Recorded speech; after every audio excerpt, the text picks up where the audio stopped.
ಶ್ರೀಮತೆ ರಾಮಾನುಜಾಯ ನಮಃ. ವಸುದೇವ ಸುತಂ ದೇವಂ ಕಂಸ ಚಾಣೂರಮರ್ದನಂ ದೇವಿಕಿ ಪರಮಾನಂದಂ ಕೃಷ್ಣಂ ವಂದೇ ಜಗದ್ಗುರುಂ ಪುಣ್ಯಾಂಭೋಜ ವಿಕಾಸಾಯ ಪಾಪಧ್ವಾಂ ತಕ್ಷಯಾಯ ಚ ಶ್ರೀಮಾನ್ ಆವಿರಭೂದ್ಭೂಮೌ ರಾಮಾನುಜ ದಿವಾಕರಃ ತೃಣೀಕೃತ ವಿರಿಂಚಾದಿ ನಿರಂಕುಶ ವಿಭೂತಯಃ ರಾಮಾನುಜ ಪದಾಂಭೋಜ ಸಮಾಶ್ರಯನಿಶಾಲಿನಃ ತಸ್ಮೈ ರಾಮಾನುಜಾರ್ಯಾಯ ನಮಃ ಪರಮಯೋಗಿನೇ. ಯಶ್ರುತಿ ಸ್ಮೃತಿಸೂತ್ರಾಣಾಂ ಅಂತರ್ಜ್ವರಮಶೀಷಮತ್. ನಮ್ಮ ಅಶ್ವವೇಗ ವಾಹಿನಿಯ ಎಲ್ಲ ವೀಕ್ಷಕರಿಗೆ ಚಾತುರ್ಮಾಸ್ಯದ ಶುಭಾಶಯಗಳು.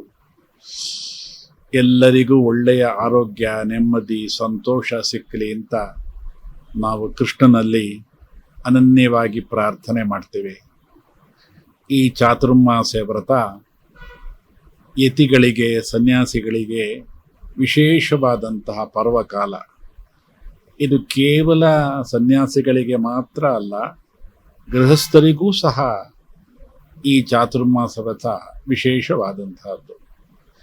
ಈ ಜಗತ್ತನ್ನೆಲ್ಲ ಸೃಷ್ಟಿ ಮಾಡಿರೋನು ಭಗವಂತ. ಸೃಷ್ಟಿ ಸ್ಥಿತಿ ಲಯಗಳಿಗೆ ಕಾರಣೀಭೂತನಾದಂಥವನು ಭಗವಂತ.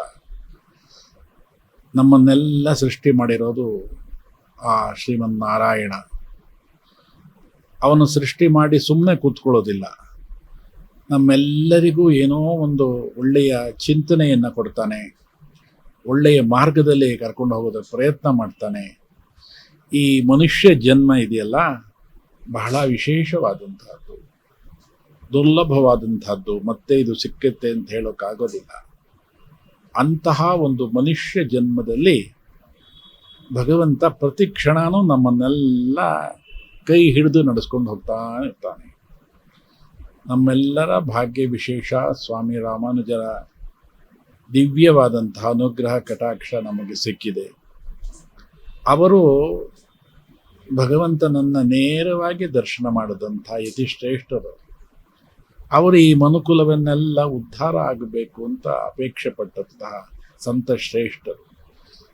ಅಂತಹ ಆಚಾರ್ಯ ರಾಮಾನುಜರಿಂದ ಪ್ರಾರಂಭವಾದಂತಹ ನಮ್ಮ ಯದಿಗಿರಿ ಯತಿರಾಜ ಮಠದಲ್ಲಿ 40 ಯತಿಶ್ರೇಷ್ಠರು ಈ ರೀತಿ ಚಾತುರ್ಮಾಸ ವ್ರತವನ್ನು ಅನುಷ್ಠಾನ ಮಾಡಿ ಎಲ್ಲರಿಗೂ ಒಳ್ಳೆಯ ಸಂದೇಶವನ್ನು, ಕಾಲಕ್ಷೇಪವನ್ನು ಸತತವಾಗಿ ನೀಡ್ತಾ ಇದ್ರು.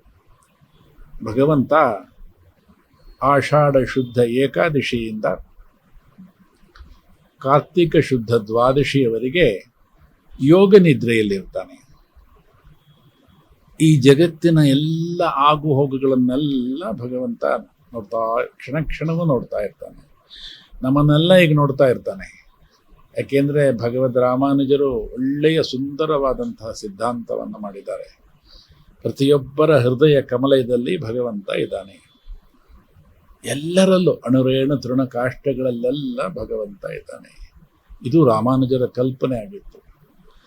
ಆದ್ರಿಂದಾನೇ ಎಲ್ಲ ಕಡೆ ಭಗವಂತ ವ್ಯಾಪಿಸಿರೋದ್ರಿಂದಾನೇ ಆ ಒಂದು ಶಕ್ತಿ ಈ ಎಲ್ಲ ಜಗತ್ತಿನಲ್ಲಿ ನಡೀತಾ ಇರುತ್ತೆ. ಈ 4 ತಿಂಗಳು ಭಗವಂತ ಯೋಗ ನಿದ್ರೆಯಲ್ಲಿದ್ದು ನಮ್ಮೆಲ್ಲರ ಬಗ್ಗೆ ಯೋಚನೆ ಮಾಡ್ತಾನೆ. ಅದೇ ಸಂದರ್ಭದಲ್ಲಿ ಭಗವಂತನ ಪ್ರತಿನಿಧಿಯಾದಂತಹ ಸನ್ಯಾಸಿಗಳಿಗೆ, ಸ್ವಾಮಿಗಳಿಗೆ ಇದೇ ರೀತಿ ಆದೇಶವನ್ನು ಕೊಟ್ಟು ಅವರು ಒಂದೇ ಜಾಗದಲ್ಲಿ ಇದ್ದುಕೊಂಡು ಲೋಕಕ್ಷೇಮವನ್ನೆಲ್ಲ ಮಾಡು, ಭಕ್ತರ ಕ್ಷೇಮವನ್ನೆಲ್ಲ ಮಾಡು, ಭಕ್ತರಿಗೆ ದರ್ಶನ ಕೊಡು, ಅವರ ನೋವು ನಲಿವೆಗಳಲ್ಲಿ ನೀನು ಭಾಗಿಯಾಗುವಂತ ಆದೇಶವನ್ನು ಕೊಡ್ತಾನೆ. ಈ 4 ತಿಂಗಳು ಮಳೆಗಾಲ, ಹೊರಗಡೆ ಸಂಚಾರ ಕಷ್ಟ. ಈಗ ಮಳೆ ಇಲ್ಲ, ಮಳೆ ಇದ್ದಾಗ ಸಂಚಾರ ಕಷ್ಟ. ಮಳೆ ಆದಾಗ ಪ್ರಕೃತಿಯಲ್ಲಿ ಸಹಜವಾಗಿ ಕ್ರಿಮಿಕೀಟಗಳೆಲ್ಲ ಹೊರಕ್ಕೆ ಬರುತ್ತೆ, ಅವುಗಳಿಗೆ ತೊಂದರೆ ಆಗುತ್ತೆ.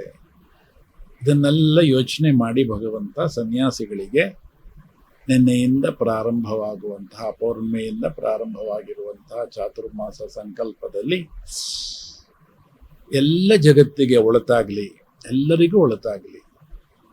ಯಾಕೆಂದರೆ ಸ್ವಾಮಿ ರಾಮಾನುಜರು 1000 ವರ್ಷಗಳಿಂದ ಹಿಂದೆ ದೊಡ್ಡ ಒಂದು ಮಿಷನ್ ಅದನ್ನು ಮಾಡಿದ್ರು. ಜಾತಿ ಮತ ಭೇದ ಭಾವ ಇಲ್ಲದೆ ಪ್ರತಿಯೊಂದು ಜೀವಿಗಳು ಭಗವಂತನನ್ನು ದರ್ಶನ ಮಾಡಬಹುದು, ಭಗವಂತನನ್ನು ಪಡೆಯಬಹುದು, ಭಗವಂತನ ಅನುಭವ ಮಾಡಬಹುದು ಅನ್ನುವಂಥ ವಿಶಾಲವಾದಂಥ ಒಂದು ಫಿಲಾಸಫಿಯನ್ನು ಸ್ವಾಮಿ ರಾಮಾನುಜರು ಕೊಟ್ಟರು. ಅಷ್ಟೇ ಸರಳವಾಗಿ ಭಗವಂತನನ್ನು ಹೇಗೆ ನಾವು ಪಡೆಯೋದು ಅನ್ನೋದಕ್ಕೆ ಬಹಳ ಸರಳವಾಗಿ ಅವನನ್ನೇ ಮೊರೆ ಹೋಗೋದು, ಅವನಿಗೆ ಶರಣಾಗತಿ ಮಾಡೋದು. ಪ್ರಪತ್ತಿ ಶರಣಾಗತಿ ಎನ್ನುವಂಥದ್ದನ್ನು ಸ್ವಾಮಿ ರಾಮಾನುಜರು ವಿಶಿಷ್ಟಾದ್ವೈತದಲ್ಲಿ ಸುಂದರವಾಗಿ ಒಂದು ಕಾಯಿನ್ ಮಾಡಿದ್ರು. ನಾವೆಲ್ಲ ಭಗವಂತನಿಗೆ ಮೊರೆ ಹೋಗಿ ಭಗವಂತನನ್ನೇ ನಾವು ಆಶ್ರಯಿಸಿದ್ರೆ ನಮ್ಮ ಜೀವನ ಸಾರ್ಥಕ ಆಗುತ್ತೆ. ಮನುಷ್ಯ ಜೀವನ ಸಾರ್ಥಕ ಆಗಬೇಕು. ಸುಮ್ಮನೆ ಹಾಗೆ ಹೋಗಬಾರ್ದು. ಯಾವುದೋ ಪಶು ಮೃಗಗಳು ಹೇಗೋ ಎಲ್ಲ ಹೋಗುತ್ತಲ್ಲ, ಹಾಗೆ ಹೋಗಬಾರ್ದು, ಸಾರ್ಥಕವಾಗಬೇಕು ಅನ್ನುವಂಥ ಆಲೋಚನೆಯೊಂದಿಗೆ ಸ್ವಾಮಿ ರಾಮಾನುಜರು ಈ 2 ತಿಂಗಳು 4 ತಿಂಗಳು ಒಂದು ಕಡೆ ಇದ್ದುಕೊಂಡು ನಾವು ಈ ಜಗತ್ತಿನ ಯೋಚನೆಯನ್ನು ಮಾಡಿಕೊಂಡು ಈ ಚಾತುರ್ಮಾಸ ವ್ರತವನ್ನು ಒಂದೇ ಒಂದು ಕಡೆ ನಿಂತುಕೊಂಡು ಮಾಡೋದು. ನಾವು ಯೋಚನೆ ಮಾಡೋದು, ಇಲ್ಲಿಗೆ ಅನೇಕರು ಬರೋಕ್ಕಾಗೋದಿಲ್ಲ, ಬಂದಾಗ ನಾವು ಭೇಟಿ ಮಾಡೋಕ್ಕಾಗೋಲ್ಲ, ಅವರ ಮನಸ್ಸಿಗೆ ಬೇಜಾರಾಗುತ್ತೆ. ಇದನ್ನೆಲ್ಲ ಯೋಚನೆ ಮಾಡಿ ಮನೆ ಮನೆಗೂ ರಾಮಾನುಜ ವಿಷ್ಣು ಸಹಸ್ರನಾಮ ಪಾರಾಯಣ ಅಂತ ಒಂದು ಕಾರ್ಯಕ್ರಮ ಹಮ್ಮಿಕೊಂಡು ಹೋದ ಚಾತುರ್ಮಾಸದಲ್ಲೂ ಹಾಗೆ ಮಾಡಿದ್ರು. ಈ ಚಾತುರ್ಮಾಸದಲ್ಲೂ ನಿನ್ನೆಯಿಂದನೇ ಪ್ರಾರಂಭ ಆಗಿದೆ.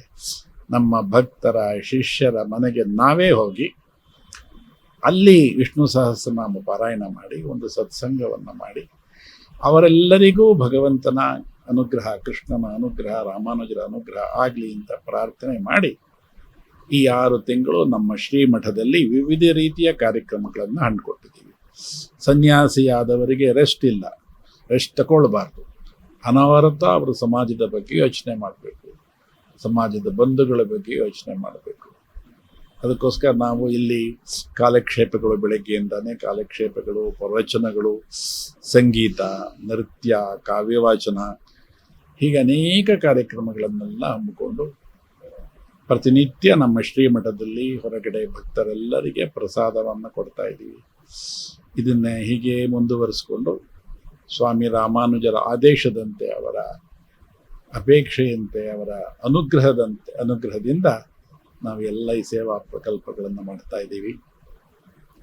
ಮತ್ತೊಮ್ಮೆ ಈ ಚಾತುರ್ಮಾಸ ವ್ರತದ ಈ ಚಾತುರ್ಮಾಸದಲ್ಲಿ ಎಲ್ಲರಿಗೂ ಒಳಿತಾಗಲಿ, ಎಲ್ಲರೂ ಸಂತೋಷದಿಂದ, ನೆಮ್ಮದಿಯಿಂದ, ಆರೋಗ್ಯದಿಂದ ಇರಲಿ, ಎಲ್ಲರೂ ಸೌಹಾರ್ದದಿಂದ, ಶಾಂತಿಯಿಂದ ಇರಲಿ ಅಂತ ನಾವು ಈ ಸಂದರ್ಭದಲ್ಲಿ ನಮ್ಮ ಆರಾಧ್ಯ ಮೂರ್ತಿಯಾದಂತಹ ಲಕ್ಷ್ಮೀ ನರಸಿಂಹಸ್ವಾಮಿಯನ್ನು, ನಮ್ಮ ಆಚಾರ್ಯರಾದಂತಹ ಜಗದಾಚಾರ್ಯರಾದಂತಹ ರಾಮಾನುಜರನ್ನು ನಾವು ಪ್ರಾರ್ಥನೆ ಮಾಡ್ತಾ ಇದ್ದೀವಿ.